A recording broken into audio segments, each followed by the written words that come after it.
బాడీలో ఒక ఆర్గాన్ పాడైతే ఇంకొక ఆర్గాన్కి ఇన్ఫెక్షన్ స్ప్రెడ్ అయ్యే ఛాన్స్ ఉంటుంది కదా. సిమిలర్లీ మన మైండ్ లో కూడా ఇదే ఆలోచిస్తున్నాం. లైఫ్ లో ఒక ఏరియాలో ప్రాబ్లం ఉంటే మరి మంచిగా ఉన్న వాటి మీద మనం ఎందుకు ఫోకస్ చేయాలి? కశ్యప్, మంచిగా ఉన్న వాటి మీద ఫోకస్ చేస్తే ప్రాబ్లం పోతుందా? డిప్రెషన్ పోతుంది. ఫస్ట్ డిప్రెషన్ ఎందుకు వచ్చింది? నా జీవితంలో ఏం లేదు, నా జీవితం అంతా పోయింది, అనుకున్నట్టు ఏం జరగట్లా. కాదండి, అనుకున్నట్టు ఒకటో రెండో జరగల.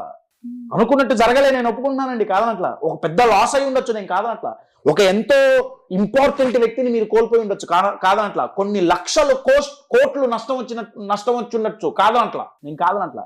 లేదా ఒక భయంకరమైన వ్యాధి వచ్చి ఉండొచ్చు, నేను కాదనట్లా. అయితే ఇక్కడ రెండు పర్మనెంట్ కాదు. ఏ ప్రాబ్లము పర్మనెంట్ కాదు, నంబర్ 1. నంబర్ 2, ఒక ఏరియాలోనే ప్రాబ్లం ఉంది. కశ్యప్, నాకు 10 ఏరియాస్ లో ప్రాబ్లం ఉంది. లైఫ్ లో ఆ 10 ఏరియాల్లో ఇంకేం లేవా?